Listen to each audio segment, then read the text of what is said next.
કેમ છો મિત્રો? મજામાં? ચાલો, આશા છે કે વ્યવસ્થિત તમે ફિઝિક્સ ભણી રહ્યા છો.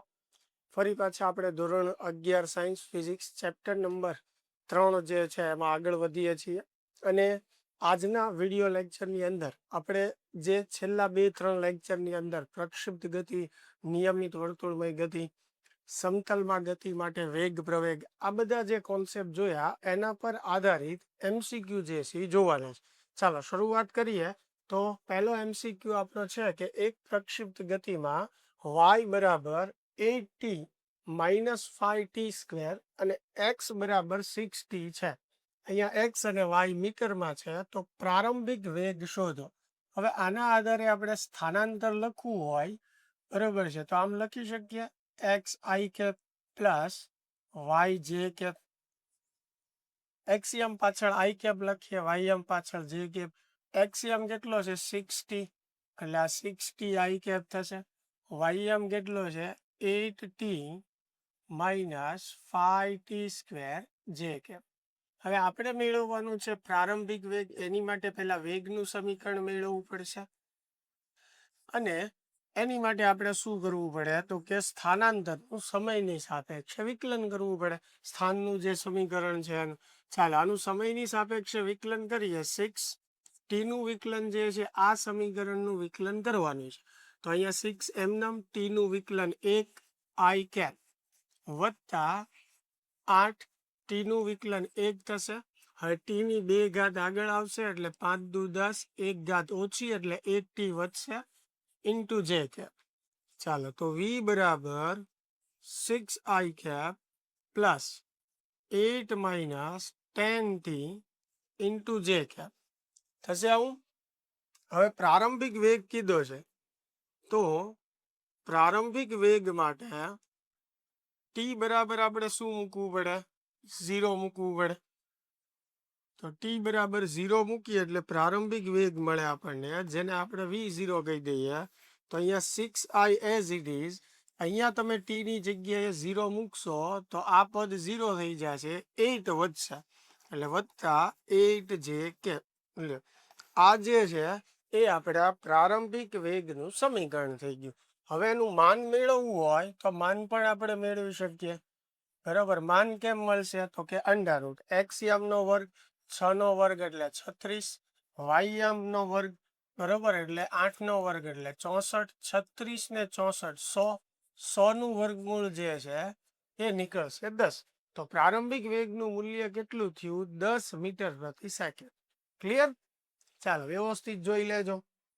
એની પછીનો પ્રશ્ન આપણે જોઈએ તો એ છે કે એક પદાર્થનો શરૂઆતનો વેગ. હવે શરૂઆતનો વેગ એટલે v0 થયો પ્રારંભિક વેગ, જે આપણને આપેલો છે 6i cap plus 11 j cap metre પ્રતિ સેકન્ડ છે. તેનો પ્રવેગ જે છે એ છે 2i cap plus j cap metre પ્રતિ સેકન્ડ સ્ક્વેર. તો 5 સેકન્ડ પછી તેની ઝડપ કેટલી હોય? એટલે t બરાબર આપણને આપ્યું છે 5. તો આપણી પાસે આવું સૂત્ર છે p બરાબર v0 પ્લસ at. આ છે કે નહીં? હવે અહીંયા સદિશ સ્વરૂપે છે એટલે બધું સદિશ સ્વરૂપે લખશું. v0 જે છે એ કેટલું છે 6i cap 6i cap plus 11 j cap વત્તા એ આપેલું છે 2i cap plus j cap. બરોબર, આમાં કિંમત મૂકવાની છે, બીજું કાંઈ નથી. ટી જે છે કેટલું આપેલું છે આપણને 5. ચાલો સાદુરૂપ આપી દઈએ તો અહીંયા 6i cap plus 11 j cap as it is. 5 અહીંયા ગુણશો એટલે 10i કેપ થશે. પછી 5 આની સાથે ગુણાશે એટલે 5 j કેપ. હવે સરવાળો કરીએ તો i નો સરવાળો થાય એટલે કે એક્સિયમ નો સરવાળો થાય. તો 10 વત્તા 6 એટલે 16i કેપ થશે. અને 11 વત્તા 5 એટલે 16 j કેપ થશે. લ્યો, આ જે છે એ આપણો વેગ થઈ ગયો.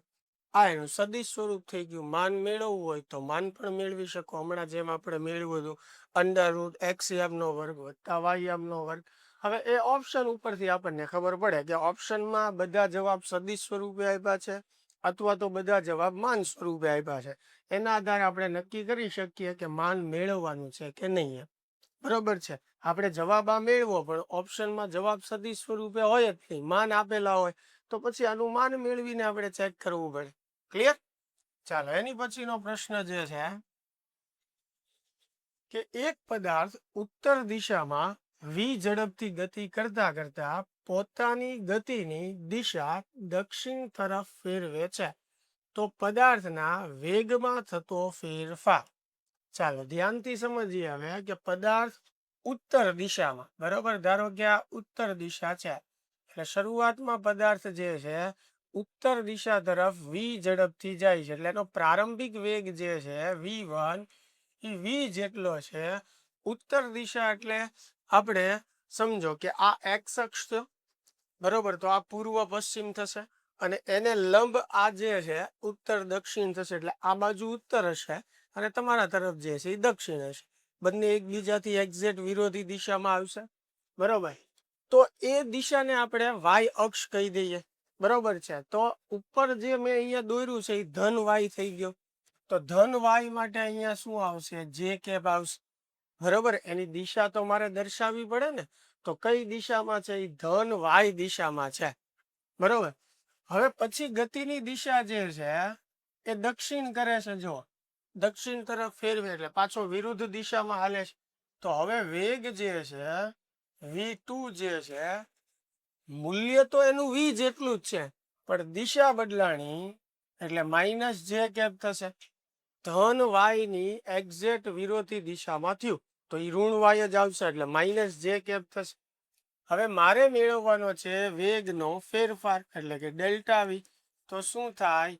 અંતિમ વેગ માઇનસ પ્રારંભિક વેગ, બરોબર.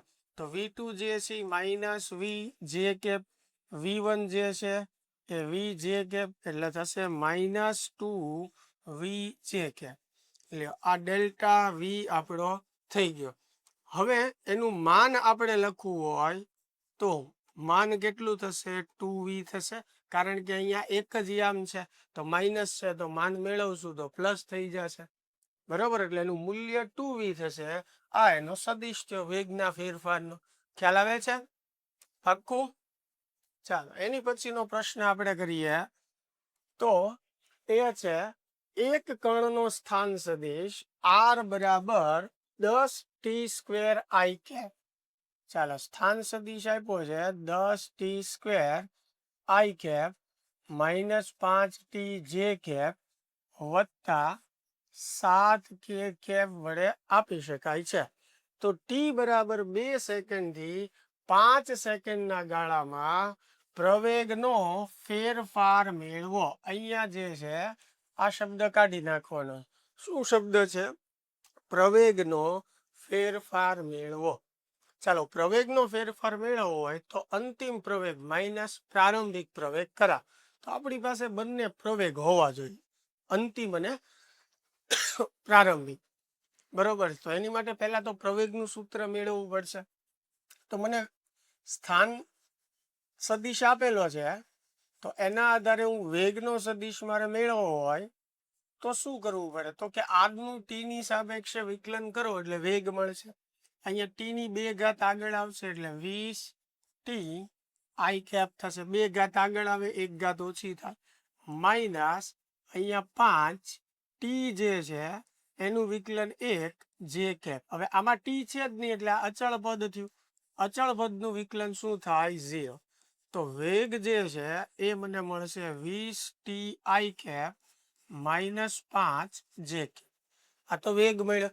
હવે પ્રવેગ આપણે જોતો હોય તો વેગનું વિકલન કરવું પડશે સમયની સાપેક્ષે, બરાબર. તો આનું વિકલન કરીએ વેગનું. આ 20t નું વિકલન 1 i કેપ, આ પદ અચળ છે, અચળનું વિકલન 0. તો એ બરાબર મને મળ્યું 20 i કેપ. અને જો તમે એનું માન લખો તો એ થશે 20 મીટર પ્રતિ સેકન્ડ સ્ક્વેર. તો અહીંયા જુઓ પ્રવેગ આપણને જે મળે છે એમાં ક્યાંય સમય આવતો નથી, એટલે કે પ્રવેગ અચળ છે, સમયના આધારે બદલાતો નથી. એટલે અચળ પ્રવેગ આવ્યો તો વેગનો ફેરફાર જે છે ડેલ્ટા એ આપણે કહીએ એ શું થાય? 0 થાય. કારણ કે આપણને વેગનો ફેરફાર પૂછ્યો છે અને વેગનો ફેરફાર એટલે અંતિમ પ્રવેગ માઇનસ પ્રારંભિક પ્રવેગ, એવી રીતે પણ મેળવી શકીએ. પણ અહીંયા પ્રવેગ અચળ જ છે તો ફેરફાર શું થશે? શૂન્ય થશે. એટલે જવાબ આપણો 0 આવશે. એની પછીનો પ્રશ્ન કે આર બરાબર 5t I cap plus 10t square J cap. ચાલો, આર બરાબર 5t I cap plus 10t square J cap વડે આપી શકાય છે. તો ટી બરાબર 1 સેકન્ડે થીટામાં થતા ફેરફારનો દર. હવે જો થીટામાં થતા ફેરફારનો દર એટલે ડી થીટાના છેદમાં ડીટી, એટલે કે થીટાનું સમયની સાપેક્ષે વિકલન કરવાનું. એટલે આને થીટામાં થતા ફેરફારનો દર કહેવાય, જે આપણે મેળવવાનો છે.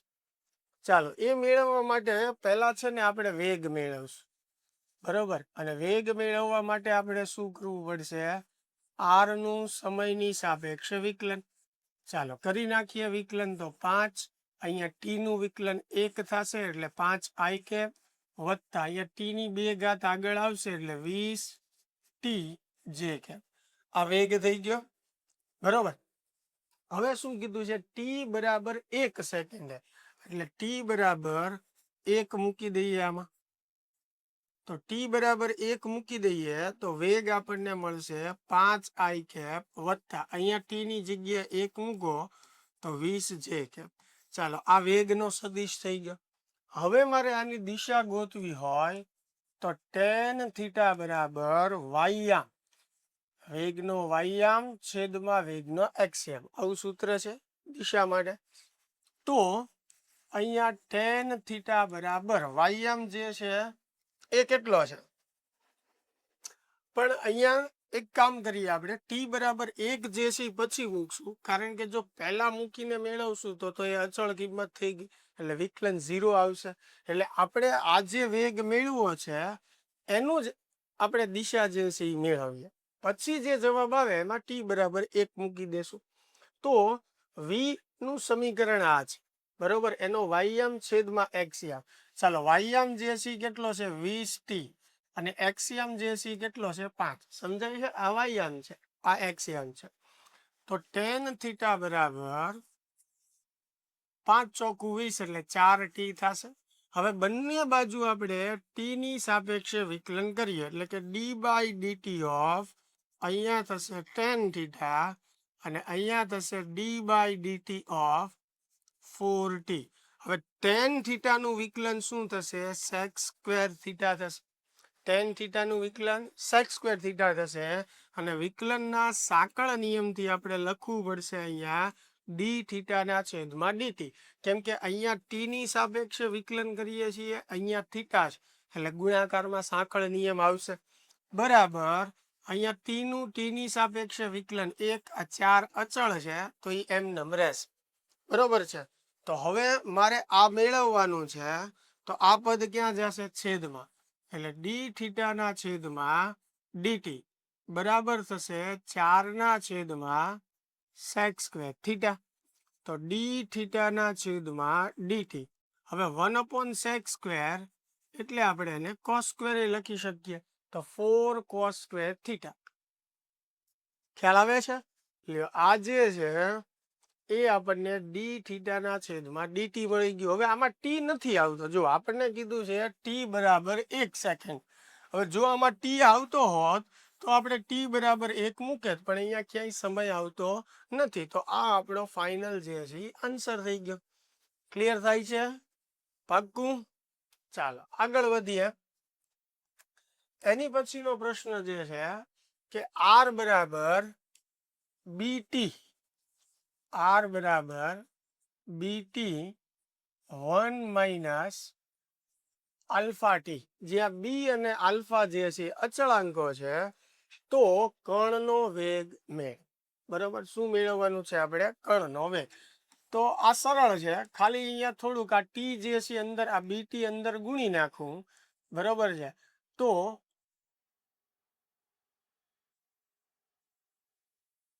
પહેલા પદમાં બી ઇન્ટુ ટી થશે માઇનસ, બીજા પદમાં બી આલ્ફા ઇન્ટુ ટી સ્ક્વેર થશે. બરોબર, આ બીટી જે છે એ બંને પદ સાથે આપણે ગુણી નાખી. બરોબર, ચાલો હવે મારે વેગ મેળવવો હોય તો આપણે આર નું સમયની સાપેક્ષે વિકલન કરી નાખીએ. તો અહીંયા બી અચળ છે, એમનેમ ટી નું વિકલન 1 થશે, માઇનસ ટી ની 2 ઘાત છે તો 2 ઘાત આગળ આવશે અને 1 ઘાત ઓછી થશે. તો ફાઇનલી વી બરાબર આપણને મળશે બી માઇનસ 2b આલ્ફા ટી, અને લખવું હોય તો બી કોમન કાઢીને પણ લખી શકો 1 માઇનસ 2 આલ્ફા ઇન્ટુ ટી. આ જે છે એ આપણો વેગ થઈ ગયો.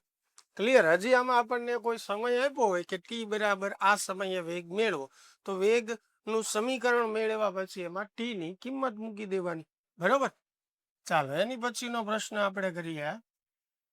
તો એ છે એક કણ ઉગમ બિંદુ પાસેથી 2i કેપ મીટર પ્રતિ સેકન્ડના વેગથી XY સમતલમાં અચળ પ્રવેગ i cap plus 3j cap થી ગતિ કરે છે.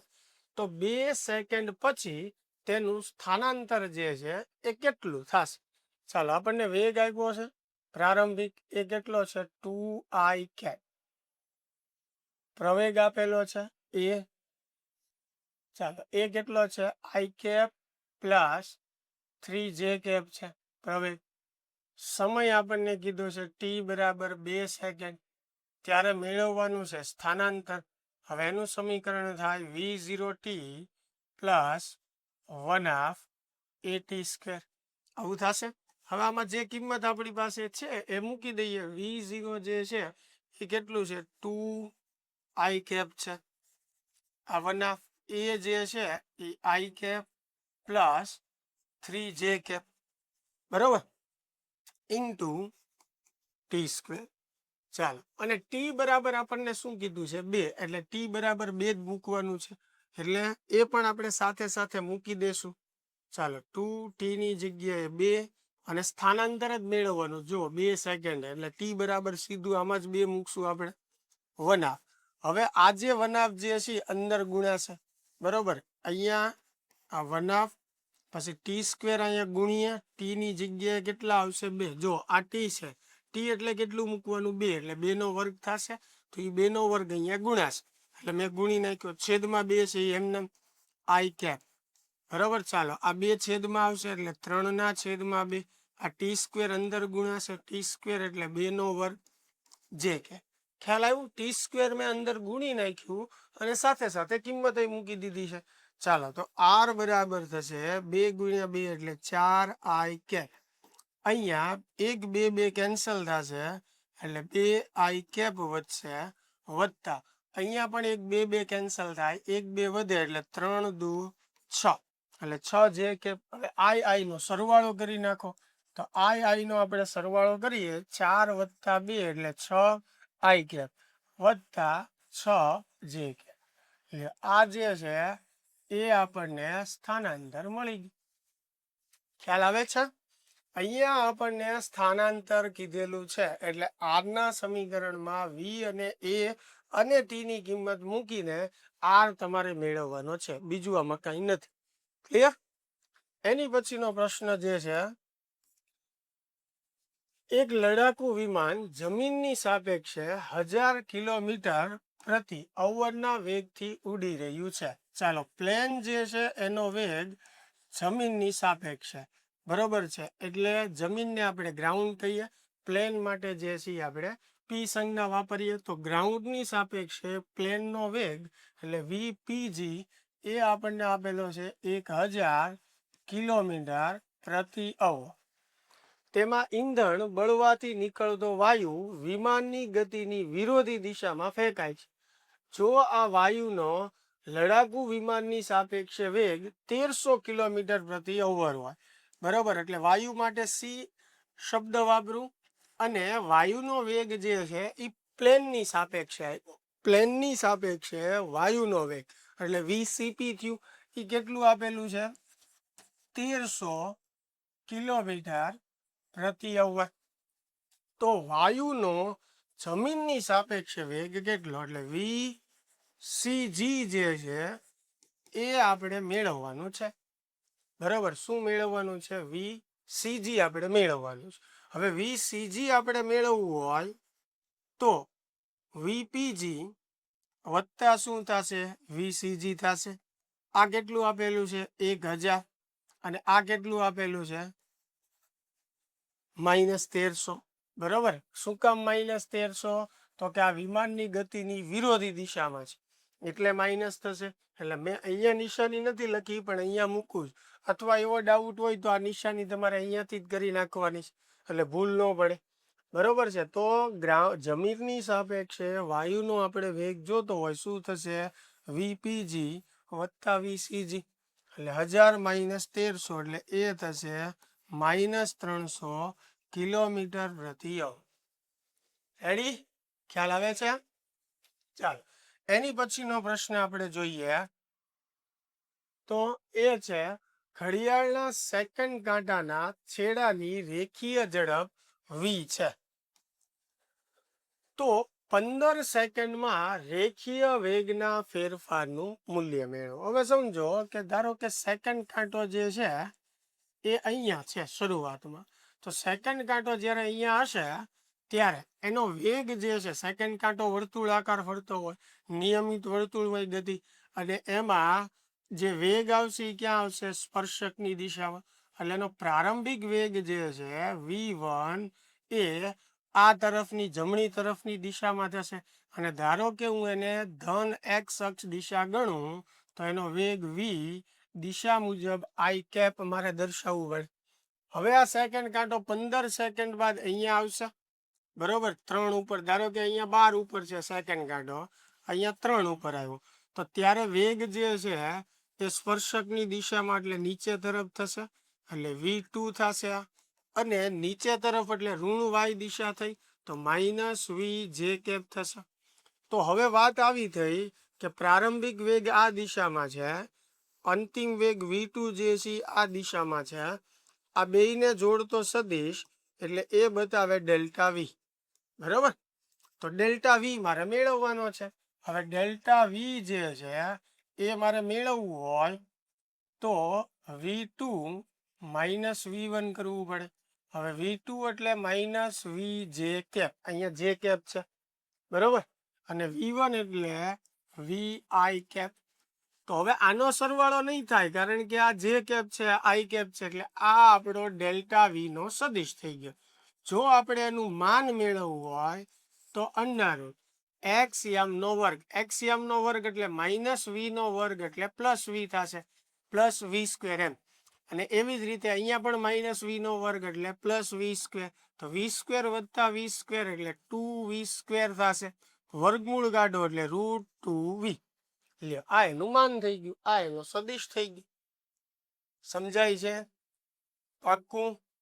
ચાલો આગળ વધીએ. હવે એની પછીનો પ્રશ્ન જે છે એ છે કે એક પદાર્થ વર્તુળાકાર પથ પર આપેલી ગતિએ વેગથી ગતિ કરે છે તે જ્યારે અડધું પરિભ્રમણ પૂરું કરશે ત્યારે તેના વેગમાં ખાલી જગ્યા જેટલો ફેરફાર થાય. એટલે અહીંયા થોડુંક અધૂરું છે, આપણે પૂરું કરી નાખીએ. આપેલી ગતિએ v વેગથી ગતિ કરે છે એમ. એટલે કે વર્તુળાકાર પથ પર ગતિ કરે છે, એનો વેગ અચળ છે અને વેગ કેટલો લેવાનો છે આપણે v. જ્યારે એ અડધું પરિભ્રમણ કરે, ધારો કે આ એનો વર્તુળાકાર પથ છે. હવે પદાર્થ જે છે જ્યારે અહીંયા હોય આવી રીતે ફરે છે, સમજો આ દિશામાં, આમ પદાર્થ વર્તુળાકાર ગતિ કરે છે એવું સમજી લઈએ. તો જ્યારે પદાર્થ અહીંયા હશે ત્યારે વેગ સ્પર્શકની દિશામાં આમ આવશે એટલે એનો પ્રારંભિક વેગ જે છે એ x દિશામાં આપણે ગણીએ, આ x દિશા થઈ તો vi કેપ. હવે અડધું પરિભ્રમણ પૂરું કરે એટલે પદાર્થ અહીંયા હશે ત્યારે વેગ જે છે આ દિશામાં થશે તો v2 જે છે એ હવે ઋણ x અક્ષની દિશામાં થશે એટલે -vi કેપ થઈ જશે. હવે મારે મેળવવાનો છે વેગનો ફેરફાર. વેગનો ફેરફાર એટલે ડેલ્ટા v. ડેલ્ટા v એટલે v2 - v1. હવે v2 જે છે કેટલું છે? -vi cap. અને v1 જે છે કેટલું છે? vi cap. તો આ થશે ટોટલ -2v i કેપ. તો આ વેગના ફેરફારનો સદિશ મળ્યો. હવે જો આપણે મૂલ્ય જોતું હોય તો એ 2v થશે, માઇનસ છે તો પ્લસ થઈ જશે, માન મેળવશું એટલે. બરોબર. ચાલો એની પછીનો પ્રશ્ન જે છે એ કરીએ આપણે કે સચિન 1 મીટર લાંબી દોરીના છેડે નાનો પથ્થર બાંધી તેને સમક્ષિતિજ સમતલમાં અચળ ઝડપથી ગોળ ગોળ ફેરવે. એટલે એક વર્તુળાકાર ગતિની વાત થાય છે, નિયમિત વર્તુળાકાર ગતિની અહીંયા વાત થાય છે. બરોબર. જો પથ્થર 157 સેકન્ડમાં 50 પરિભ્રમણ કરે, બરોબર, ટોટલ સમય કેટલો 157, અને 157 સેકન્ડમાં કેટલા પરિભ્રમણ કરે છે 50, તો એક પરિભ્રમણનો જે સમય હોય એને શું કહેવાય આવર્તકાળ. તો 157 ભાગ્યા આપણે 50 કરશું એટલે 3.14 આવશે, જે આપણને શું મળશે એક પરિભ્રમણનો સમય મળશે. બરોબર છે. તો પથ્થરનો રેખીય ઝડપ શોધો. ચાલો રેખીય ઝડપ v બરાબર સૂત્ર શું થાય r ઓમેગા. બરોબર. r ઓમેગા જે છે એની જગ્યાએ આપણે શું લખી શકીએ 2πf લખી શકીએ. હવે f ની જગ્યાએ આપણે શું લખી શકીએ, જો 2π એમનેમ r એમનેમ, f એટલે 1/t, આપણી પાસે t છે એટલે સૂત્રને મેં t ના સ્વરૂપે ફેરવી દીધું. ચાલો તો 2π એટલે 3.14, પછી r એટલે ત્રિજ્યા 1 મીટર લાંબી દોરી, એટલે આ જે દોરીની લંબાઈ હોય એ ત્રિજ્યા થશે. એ કેટલી થશે 1/t એટલે 3.14, તો 3.14 કેન્સલ થશે, તો v બરાબર મને મળશે 2 મીટર પ્રતિ સેકન્ડ. ખ્યાલ આવે છે? ચાલો તો આગળ વધીએ. એની પછીનો પ્રશ્ન જે છે કે ઘડિયાળના લોલકની લંબાઈ 10 સેન્ટીમીટર છે અને લોલકના છેડાનો રેખીય વેગ 4 મીટર પ્રતિ સેકન્ડ હોય તો કેન્દ્રગામી પ્રવેગ મેળવો. ચાલો કેન્દ્રગામી પ્રવેગનું સૂત્ર થાય v²/r. v એટલે વેગ આપેલો જ છે 4, એટલે 4 નો વર્ગ, r એટલે ત્રિજ્યા, અહીંયા લોલકની જે લંબાઈ છે એ જ એના વર્તુળાકાર પથની ત્રિજ્યા થશે, જેને મીટરમાં મારે લખવું હોય તો 0.10 લખી શકું. આ સેન્ટીમીટરમાં છે, એને મીટરમાં લખવા માટે 100 વડે ભાંગવું પડે, તો 0.10 થશે, એટલે 4 નો વર્ગ જે છે એ 16, અને 16 ભાગ્યા 0.1 કરો 160 થઈ જશે. છતાં આપણે ચેક કરી લઈએ એટલે 160 મીટર પ્રતિ સેકન્ડ સ્ક્વેર. ક્લિયર? ચાલો એની પછીનો પ્રશ્ન જે છે એ છે મહત્તમ ઊંચાઈ વાળા બિંદુએ પ્રક્ષિપ્ત પદાર્થના વેગ અને પ્રવેગ વચ્ચેનો ખૂણો. ચાલો પ્રક્ષિપ્ત પદાર્થને જ્યારે આપણે ફેંકીએ એટલે આવી રીતે પરવલય આકારે ગતિ કરે. આ મહત્તમ ઊંચાઈ વાળું બિંદુ છે. મહત્તમ ઊંચાઈએ વેગનો y ઘટક 0, ખાલી x ઘટક હોય, તો અહીંયાથી પદાર્થને આપણે ફેંક્યો હોય તો x ઘટક આ દિશામાં આવશે, એટલે આ વેગનો x ઘટક છે. હવે મહત્તમ ઊંચાઈએ ગુરુત્વ પ્રવેગ ક્યાં લાગવાનું શરૂ થઈ જાય નીચે. બરાબર, સમજતું કોઈ પણ ગતિ હોય નીચે તરફ જ g લાગવાનો છે, એટલે અહીંયા પ્રવેગ જે છે એનો ક્યાં હશે નીચે તરફ. બરોબર છે. તો બંને વચ્ચે જે ખૂણો થાય વેગ અને પ્રવેગ વચ્ચે, તો કેટલો થશે એ 90, એટલે કે π/2. આપણને એ જ પૂછ્યું છે મહત્તમ ઊંચાઈ વાળા બિંદુએ વેગ અને પ્રવેગ વચ્ચેનો ખૂણો, તો 90 આવશે π/2. ક્લિયર? એની પછીનો પ્રશ્ન દિવાલથી 2 મીટર દૂર આવેલા જમીન પરના બિંદુએથી એક દડાને જમીન સાથે 45 ના ખૂણે ફેંકતા તે દિવાલની સૌથી ઉપરની સપાટીને જસ્ટ અડીને દિવાલની બીજી બાજુએ 3 મીટર દૂર જમીન પર પડે છે, તો દિવાલની ઊંચાઈ શોધો. ચાલો અહીંયા જે છે કોઈ આપણે બિંદુ લઈએ કે જ્યાંથી પદાર્થને પ્રક્ષિપ્ત કરવામાં આવે છે, એટલે પ્રક્ષિપ્ત પદાર્થ આવી રીતે હવામાં ઉછળીને પડવાનો છે. હવે અહીંયા જે છે વચ્ચે કંઈક દિવાલ રાખેલી, આ આપણી દિવાલ છે. જો દિવાલ બરોબર વચ્ચે નથી, ખાસ ધ્યાન રાખજો, દિવાલ જે છે એ બરોબર વચ્ચે નથી, બરોબર છે, આ જમીન છે, તો દિવાલ પહેલા આ બિંદુનું અંતર જે છે કેટલું છે 2 મીટર છે, સમજો દિવાલ પહેલા જે છે શું અહીંયા કીધેલું, દિવાલથી 2 મીટર દૂર આવેલા જમીન પરના બિંદુએથી, એટલે આ દિવાલથી 2 મીટર બિંદુ દૂર છે ત્યાંથી આને પદાર્થને ફેંક્યો છે, ખૂણો કેટલો છે 45, બરોબર. હવે દિવાલને સહેજ અડીને નીકળી જાય છે અને સામેની બાજુ દિવાલથી 3 મીટર દૂર પડે છે. જો દિવાલ એક્ઝેક્ટ વચ્ચે હોય ને અહીંયા બરોબર વચ્ચે, તો આ અંતર સરખું હોય. આપણને કેમ ખબર પડે કે દિવાલ બરોબર વચ્ચે નથી? કારણ કે આ દિવાલથી આ બિંદુનું અંતર અને પછી એને જે અંતર કાપ્યું જુદું જુદું છે, એટલે દિવાલ બરોબર વચ્ચે નથી. આ બાજુ છે જે બાજુ એ બિંદુ છે, બરોબર. તો આ જે છે એ ટોટલ એને કાપેલું અંતર થયું, એટલે કે એની મહત્તમ અવધિ થઈ, જેને આપણે આર મેક્સિમમ કહી શકીએ.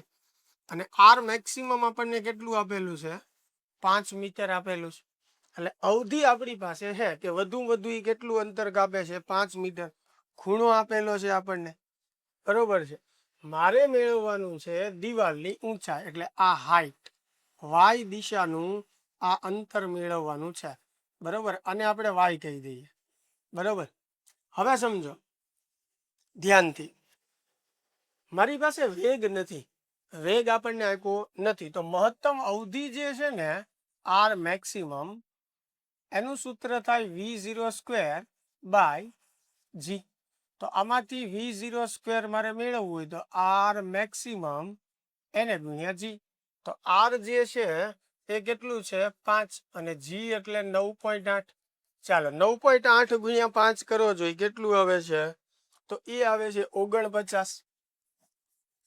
રેડી, આ મને જે મળે છે એ 49 મળે છે અને એ v0² બરાબર મળે છે.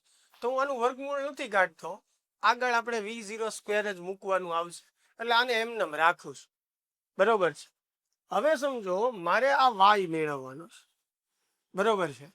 તો આપણી પાસે પ્રક્ષિપ્ત પદાર્થનું ગતિપથનું સમીકરણ છે વાય બરાબર tan theta into x minus g into x² છેદમાં 2 v0² cos² થીટા. આવું સમીકરણ છે કે નહીં? તો અહીંયા x એટલે x દિશાનું અંતર થયું, y એટલે y દિશાનું ઊંચાઈ થઈ. તો આપણે આ પહેલો જે ભાગ છે એ ધ્યાનમાં લઈએ કે મારે આ y મેળવવું છે અને આ અંતર, કેમ કે દિવાલ સુધી પહોંચવા માટે x દિશાનું આ અંતર કેટલું છે 2 મીટર, એટલે x બરાબર કેટલું મૂકીશું આપણે આમાં 2, y મારે મેળવવું છે તો y બરાબર tan 45 ઇન્ટુ x એટલે આવશે 2 માઇનસ જી એટલે 9.8 x નો વર્ગ એટલે 2 નો વર્ગ એટલે 4 થશે છેદમાં 2 v0² એટલે 49 અને cos² 45. રેડી, થીટા 45 લેવાનું છે. તો હવે અહીંયા જુઓ ધ્યાનથી, tan 45 1 એટલે અહીંયા 2 વધશે. હવે આનું સાદું રૂપ આપીએ તો એમાં સૌથી પહેલા cos 45, હવે જો cos 45 ની કિંમત જે છે એ 1/√2 થાય, એટલે 1 ભાગ્યા આપણે 1.41 કરીએ તો એ 0.7092 આવે. હવે એનો મારે વર્ગ કરવાનો 0.7092, બરોબર, એનો વર્ગ કરી નાખીએ પછી ભાગાકાર આપણો જે છે એક સાથે થઈ જશે, તો એ આવ્યું 0.5029, બરોબર, એનો વર્ગ. હવે જે છે જો આ પદનું સાદું રૂપ 9.8 ગુણ્યા 4, બરોબર, એને ભાગ્યા 2, એને ભાગ્યા 49 અને એને ભાગ્યા 0.5029, એટલે એ આવ્યું 0.79, એટલે 0.8 લખી શકાય, 0.79 એટલે. હવે 2 માંથી એ બાદ કરી નાખો, 2 માઇનસ 0.8, તો એ આવશે 1.2 મીટર. ક્લિયર? તો ઊંચાઈ દિવાલની ઊંચાઈ કેટલી થઈ ગઈ 1.2 મીટર. ખાસ અહીંયા ધ્યાન રાખજો, ઘણા એવું સમજે સાહેબ મહત્તમ ઊંચાઈનું સૂત્ર ન ચાલે, આપણે ઊંચાઈ મેળવવાની, પણ એ ક્યારે ચાલે, દિવાલ બરોબર વચ્ચે હોય એટલે કે મહત્તમ ઊંચાઈ વાળા પોઈન્ટ પર હોય તો, પણ દિવાલ ત્યાં નથી.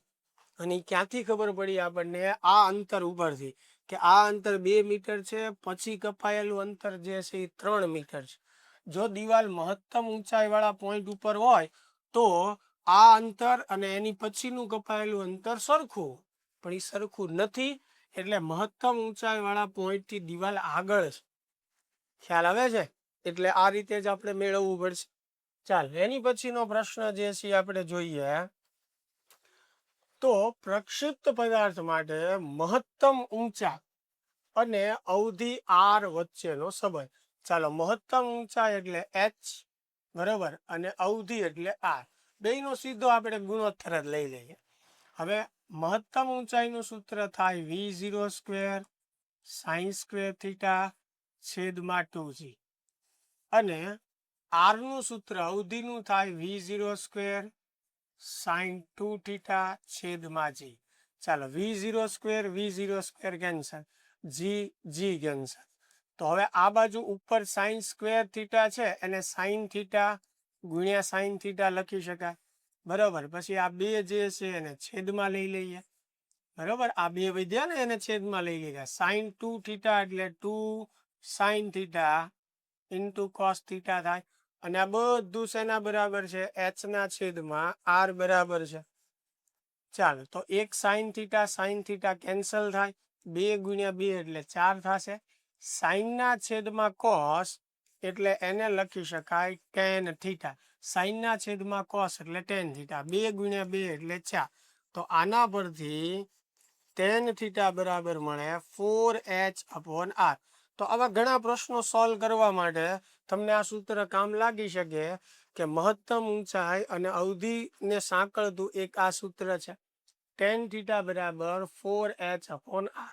ક્લિયર? ચાલો, આ આપણો જવાબ થઈ ગયો.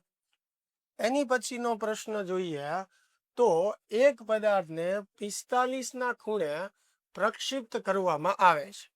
ચાલો, કોઈ પદાર્થ જે છે એને 45 ના ખૂણે પ્રક્ષિપ્ત કરવામાં આવે, એટલે આ ખૂણો જે છે આખો એ છે 45, બરોબર. આ પ્રક્ષિપ્ત બિંદુ આગળથી મહત્તમ ઊંચાઈ વાળા બિંદુને જોતા ત્યાં ઉચ્છેદ કોણ કેટલો થાય? હવે સમજો, આ મહત્તમ ઊંચાઈ વાળું પોઈન્ટ છે, બરોબર છે. તો મહત્તમ આ પ્રક્ષિપ્ત પદાર્થ જ્યાંથી કરવામાં આવે છે ત્યાંથી મહત્તમ ઊંચાઈ વાળા પોઈન્ટને જોવા, બરોબર. આ જે છે આપણી મહત્તમ ઊંચાઈ થઈ, જેને આપણે કેપિટલ h કહી દઈએ. આ આખો ખૂણો જે છે એ 45 છે. આપણને એવું કીધું છે કે પદાર્થને જ્યાંથી પ્રક્ષિપ્ત કરવામાં આવે છે, ધ્યાનથી સમજજો, પ્રક્ષિપ્ત કોણ 45 છે, એટલે આખો ખૂણો 45 છે. પણ અહીંયાથી આપણે મહત્તમ ઊંચાઈ વાળા બિંદુને જોઈએ તો આ જે ઉચ્છેદ કોણ બને, ધારો કે એને આપણે આલ્ફા કહી દઈએ. પ્રક્ષિપ્ત કોણ થીટા એટલે 45 છે, અને ઉચ્છેદ કોણ એને મેં નામ આપી દીધું આલ્ફા. તો આ આલ્ફા જે છે એ મારે મેળવવાનું. હવે અહીંયાથી પદાર્થને ઘા કરીએ, પદાર્થ અહીંયા પડે તો આ ટોટલ કાપેલું અંતર r થાય. તો એમાંથી આ અડધું અંતર r/2 થશે. મારે મેળવવાનું છે આલ્ફા. હવે આલ્ફા મેળવવું હોય તો સીધું છે, ટેન આલ્ફા બરાબર સામેની બાજુ છેદમાં પાસેની બાજુ, બરોબર. ટેન આલ્ફા બરાબર સામેની બાજુ છેદમાં પાસેની બાજુ. આ સામેની બાજુ, આ પાસેની બાજુ, એટલે શું થશે? 2h/r થશે. આવું કંઈક સૂત્ર થાય. હવે મારે મેળવવાનું આલ્ફા છે. હવે ધ્યાનથી સમજજો, આપણી પાસે એક આ પણ સંબંધ છે કે ટેન થીટા બરાબર 4h/r. હવે થીટા કેટલો આપેલો છે આપણને? 45 આપેલો છે. તો 4h/r. તો ટેન 45 એક થાય તો 4h બરાબર r થયું, એટલે કે r બરાબર 4h થઈ ગયું. આ સંબંધ મળ્યો કે નહીં? હવે એ સંબંધ અહીંયા આલ્ફા વાળા સૂત્રમાં હું મૂકી દઉં તો ટેન આલ્ફા બરાબર 2h છેદમાં r ની જગ્યાએ જે છે એ આપણે મૂકી દઈએ 4h, બરોબર. જો ટેન આલ્ફા એટલે આ સામેની બાજુ છેદમાં પાસેની બાજુ, બરોબર છે. હવે આ બે ઉપર ગયા એટલે 2h/r થયું. હવે આ સૂત્ર હમણાં જ આપણે મેળવ્યું કે ટેન થીટા એટલે 4h/r થાય. હવે થીટા 45 છે, ટેન 45 જે છે એની કિંમત 1 થાય, તો આ 1 એટલે r આ બાજુ આવી ગયું, તો r બરાબર 4h થઈ ગયું. h કેન્સલ, તો ટેન આલ્ફા બરાબર 2/4 એટલે 0.5. લ્યો આ જે છે એ ટેન આલ્ફા બરાબર મળ્યું. હવે આલ્ફા જોતું હોય તો નેચરલ 10માં તમારે જોવું પડે. આપણે લખી જ નાખીએ સાથે સાથે એટલે એક્ઝેક્ટ જવાબ જ આપણને ખબર પડી જાય. તો તમે નેચરલ ટેન્જન્ટમાં જોઈને નક્કી કરજો. તો એ થશે 26.6 ડિગ્રી. કેટલું થશે આ? 26.6 ડિગ્રી. આમેય લખી શકો, એમાંય વાંધો નથી. અહીંયા છેદ ઉડાડો તો શું થાય? વનાફ વધે. તો આલ્ફા બરાબર tan ઇનવર્સ 1/2. આવી રીતે પણ લખી શકે. આપણે સીધો ખૂણો મેળવીને લખ્યું, બરોબર. ચાલો એની પછીનો પ્રશ્ન જે છે આપણે કરીએ. એ છે 60ના કોણે 10 મીટર પ્રતિ સેકન્ડના વેગથી ફેંકેલા 160 ગ્રામ દળના દડાનું મહત્તમ ઊંચાઈવાળા સ્થાને પ્રક્ષિપ્ત બિંદુની સાપેક્ષે કોણીય વેગમાં. ચાલો આવી રીતે પદાર્થને પ્રક્ષિપ્ત કર્યો. આ આપણું બિંદુ છે કે જ્યાંથી પ્રક્ષિપ્ત કરીએ. મહત્તમ ઊંચાઈવાળું બિંદુ એટલે આ મહત્તમ ઊંચાઈવાળું સ્થાન થયું. અહીંયા મહત્તમ ઊંચાઈવાળું સ્થાન, આ આપણી મહત્તમ ઊંચાઈ થઈ. તો અહીંયા આપણે કોણીય વેગમાન મેળવવાનું. હવે જો કોણીય વેગમાન જે છે ને એનું સૂત્ર શું થાય? રેખીય વેગમાન એને ગુણ્યા રેખીય વેગમાનની કાર્યરેખાથી લંબ અંતર. અને આ જે છે એ આપણે ચાક ગતિમાં વ્યવસ્થિત શીખશું પણ ખરા, પણ અત્યારે યાદ રાખો. તો કોણીય વેગમાન બરાબર વેગમાન ગુણ્યા લંબ અંતર, એટલે કે રેખીય વેગમાન ગુણ્યા વેગમાનની કાર્યરેખાથી લંબ અંતર. હવે લંબ અંતર લેવા માટે સંદર્ભ બિંદુ આવશ્યક વસ્તુ છે. તો એને અહીંયા કીધું છે પ્રક્ષિપ્ત બિંદુથી, એટલે આ આપણું સંદર્ભ બિંદુ છે. એની સાપેક્ષે કોણીય વેગમાન લેવાનું છે. એટલે કે લંબ અંતર આ બિંદુની સાપેક્ષે લેવાનું છે, ઓ બિંદુની સાપેક્ષે. મહત્તમ ઊંચાઈએ વેગ આ દિશામાં હોય અને જે દિશામાં વેગ હોય એ જ દિશામાં વેગમાન હોય, એટલે આ વેગમાન થયું. તો વેગમાન મેં વ્યાખ્યાયિત કર્યું આ દિશામાં થશે. હવે એનું લંબ અંતર, તો એની જે આ કાર્યરેખા છે, આ વેગમાનની કાર્યરેખા છે, એનાથી લંબ અંતર એટલે આ થશે. આ આખું લંબ અંતર થશે, બરોબર. તો આ મેળવવું પડે. આ અંતર કોના જેટલું થાય? મહત્તમ ઊંચાઈ જેટલું. જોઈ જુઓ અહીંયા મહત્તમ ઊંચાઈ જેટલું થાય. તો મહત્તમ ઊંચાઈ જે છે એ મારે મેળવવી પડે. v0² sin સ્ક્વેર થીટા છેદમાં 2g. હવે v0 એટલે પ્રારંભિક વેગ કેટલો આપ્યો છે? 10, 10નો વર્ગ 100. હવે થીટા જે છે એ કેટલું છે? 60. તો sin 60ની કિંમત આપણે લખવી પડશે. sin 60 એટલે 0.866 થશે. એટલે 0.866નો આપણે વર્ગ કરીને મૂકી દઈએ. સમજાય છે? અહીંયા sin નો વર્ગ છે, થીટા એટલે 60. તો sin 60ની કિંમત એ જે કિંમત આવે એનો વર્ગ, તો એ થશે 0.7499, બરાબર, છેદમાં 2g એટલે 9.8. ચાલો આ બધાનું સાદુરૂપ આપણે આપી દઈએ. તો 74.99 ભાગ્યા 2 અને એને ભાગ્યા 9.8, તો એ થશે 3.82 મીટર. ચાલો મહત્તમ ઊંચાઈ શું કામ મેળવી? કારણ કે મહત્તમ ઊંચાઈ જે છે એ જ આપણું લંબ અંતર છે. તો h મળી ગયું. હજી મારે p ગોતવાનું છે. હવે p જે છે એનું સૂત્ર થાય દળ ગુણ્યા વેગ. વેગમાનનું સૂત્ર શું થાય? દળ ગુણ્યા વેગ થાય. પણ અહીંયા વેગનો કયો ઘટક છે? આ x ઘટક. મહત્તમ ઊંચાઈએ વેગનો x ઘટક હોય એટલે અહીંયા આવે v0 cos થીટા, એટલે mv cos થીટા લખવું પડશે આપણે. તો m જે છે એ 0.16. આ જો ગ્રામમાં આપ્યું છે તો એને કિલોગ્રામમાં ફેરવવું પડે, એટલે 1000 વડે ભાંગી નાખવાનું, તો 0.16 થશે, બરોબર. હવે v એટલે કેટલું આપેલું છે? 10. અને cos 60 એટલે 1 હાફ. બરાબર. ચાલો તો p બરાબર જે છે એ 10/2 એટલે 5 થશે. 5 ગુણ્યા 0.16 એટલે 0.8 ન્યૂટન ઇન્ટુ સેકન્ડ થશે. હવે કોણીય વેગમાન એટલે રેખીય વેગમાન એને ગુણ્યા લંબ અંતર. રેખીય વેગમાન એટલે 0.8, લંબ અંતર જે છે એ છે 3.82. બરાબર. તો 0.8 ગુણ્યા 3.82 આપણે કરીએ તો 3.05 એટલે 3 આપણે લખવું હોય તો લખી શકીએ, એટલે 3 જૂલ ઇન્ટુ સેકન્ડ અથવા 3.05 લખો તો પણ સાચું છે. ખ્યાલ આવ્યો આમાં? પાક્કું? ચાલો આગળ વધીએ આપણે. એની પછીનો પ્રશ્ન જે છે કે પ્રક્ષિપ્ત ગતિ કરતા દડાના પ્રારંભિક વેગના મૂલ્યમાં 20% વધારો કરવામાં આવે તો પ્રાપ્ત થતી મહત્તમ અવધિના મૂલ્યમાં ખાલી જગ્યા વધારો થાય.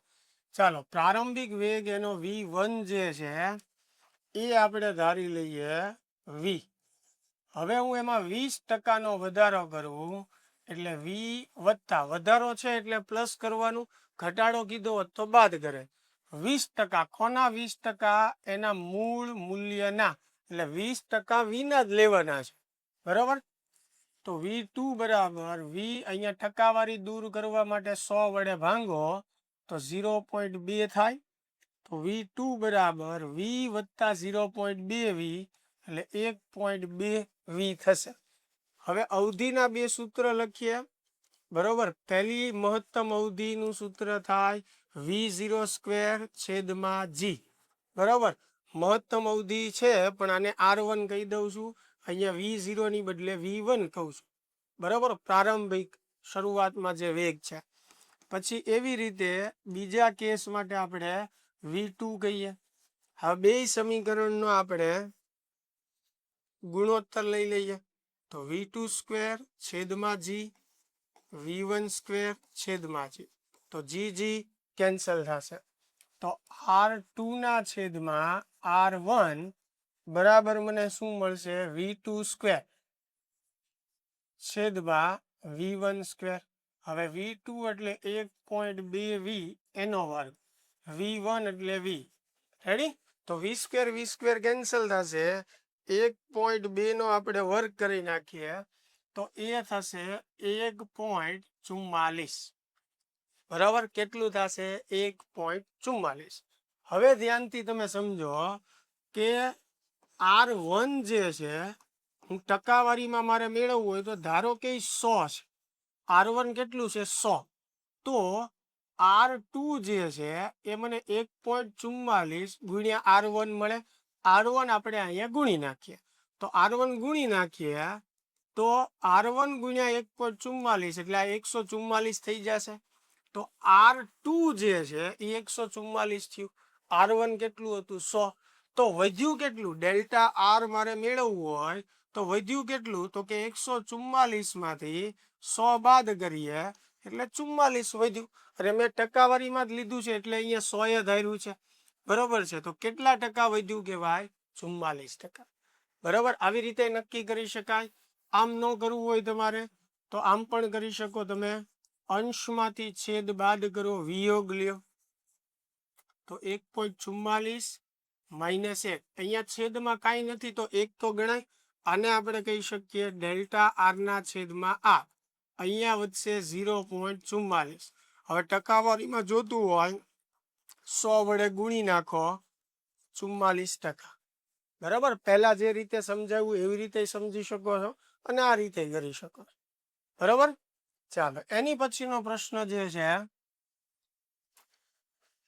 પ્રક્ષિપ્ત ગતિમાં પદાર્થે પ્રાપ્ત કરેલી મહત્તમ ઊંચાઈ તેની અવધિ કરતા અડધી હોય. ચાલો મહત્તમ ઊંચાઈ જે છે અવધિ કરતા અડધી હોય તો સમક્ષિતિજ સાથેનો પ્રક્ષિપ્ત કોણ એટલે થીટા મેળવવાનો છે.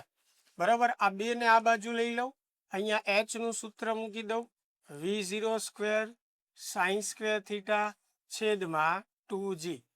બરાબર. આ બે આ બાજુ આવી ગયા. અહીંયા r નું સૂત્ર v0² sin² થીટા છેદમાં g. સામસામે સરખું હોય કેન્સલ, ઉપર નીચે સરખું હોય કેન્સલ 4.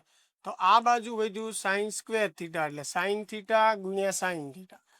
આ બાજુ જે છે સોરી અહીંયા લખવામાં ભૂલ છે, સાઇન 2 થીટા આવે ને, બરોબર. હવે સાઇન 2 થીટા જે છે એનું સૂત્ર 2 sine theta into cos theta થાય. સામે એક સાઇન સાઇન ઉડાડી દઈએ, કોસ જે છે એને આ બાજુ લઈએ તો સાઇન થીટાના છેદમાં કોસ થીટા બરાબર 2. સાઇનના છેદમાં કોસ એટલે એને કહેવાય ટેન, તો ટેન થીટા બરાબર 2. તો થીટા બરાબર થાય ટેન ઇનવર્સ 2. એટલે આ આપણો જવાબ થઈ ગયો. હવે 2 ઉપરથી તમે નેચરલ ટેન્જન્ટ ઉપરથી કિંમત જોઈને ખૂણો જે છે એ પણ લખી શકો. ચાલો લખી જ નાખું અહીંયા, એટલે તમારે કોઈ વસ્તુ બાકી જ ન રહે. તો એ થશે 63.4 ડિગ્રી. થીટા કેટલો આવશે? 63.4 ડિગ્રી. ક્લિયર? એની પછીનો પ્રશ્ન જે છે અને આજના લેક્ચરનો આપણો લાસ્ટ પ્રશ્ન કે એક પ્રક્ષેપ પદાર્થનો કુલ ઉડ્ડયનનો સમય, હવે ઉડ્ડયનનો સમય જે છે એ છે TF, જે આપણને આપેલો છે 10 સેકન્ડ, અને રેન્જ જે છે અવધિ એ છે 500 મીટર. તો તે મહત્તમ કેટલી ઊંચાઈ પ્રાપ્ત કરશે? જી બરાબર 10 લેવાનું. મહત્તમ ઊંચાઈ એટલે h, અને h નું સૂત્ર થાય v0 square sine square theta છેદમાં 2g. તમારે h મેળવવું હોય તો મારી પાસે v0 સ્ક્વેર એટલે કે v0 હોવું જોઈએ ને, અને થીટા હોવું જોઈએ. અવધિ આપી છે 500 મીટર. હવે ઉડ્ડયનના સમયનું સૂત્ર TF બરાબર શું થાય? 2v0 સાઇન થીટા છેદમાં g. આવું થાય કે ને? તો આમાંથી v0 સાઇન થીટાના સૂત્રનો કરતા બનાવું તો TF ગુણ્યા g છેદમાં 2. તો TF એટલે 10, g એટલે 10 લેવાનું કીધું છે છેદમાં 2. તો v0 સાઇન થીટા બરાબર 10 ગુણ્યા 10 એટલે 100, 100 ભાગ્યા 2 એટલે 50. આ આખાની કિંમત મને કેટલી મળી? 50 મળી. હવે એને હું અહીંયા મૂકી દઉં. જો v0 સાઇન, આને આમ લખી શકું ને, v0 સાઇન થીટા આખાની માથે વર્ગ. ધ્યાનથી તમે જુઓ 2 નો વર્ગ છે તો આખા માથે વર્ગ લખી શકું. તો h બરાબર v0 સાઇન થીટા જે છે એ આવ્યું 50, એટલે 50 નો વર્ગ છેદમાં 2, g એટલે 10. ચાલો 50 નો વર્ગ એટલે 2500 થશે, બરોબર. અને 2 ગુણ્યા 10 એમનો, આ મીંડું મીંડું કેન્સલ, 250 ભાગ્યા 2 એટલે 125 મીટર. તો આમાં આરની ક્યાંય જરૂર આપણે પડતી નથી. ઉડ્ડયનના સમય પરથી v0 સાઇન થીટા મળી ગયું, એના ઉપરથી મહત્તમ ઊંચાઈ મળી ગઈ. ચાલો ક્લિયર થાય છે? તો મિત્રો આ વિડીયોની અંદર આપણે જે લાસ્ટ 3-4 ટોપિક જે ભણ્યા હતા એના પર આધારિત MCQ જે છે કર્યા. આશા છે કે વ્યવસ્થિત તમને સમજાણું હશે અને તમે વ્યવસ્થિત પૂરો વિડીયો જે છે એ જોતા હશો. ખાસ હજી પણ તમને કહું છું કે તમે કોઈ જગ્યાએ અટકતા હોવ અથવા હજી કોઈ વસ્તુની જરૂર હોય તમારે, તો એ ખાસ મને કોમેન્ટમાં જણાવજો. ખાસ આપણા વિડીયોને પણ તમે લાઈક કરો મિત્રો, જેથી કરીને મને થોડુંક મોટિવેશન મળે અને વધારે સારા વિડીયો બનાવવા માટે એક પ્રેરણા મળે. ચાલો મળીએ તો નેક્સ્ટ વિડીયોમાં.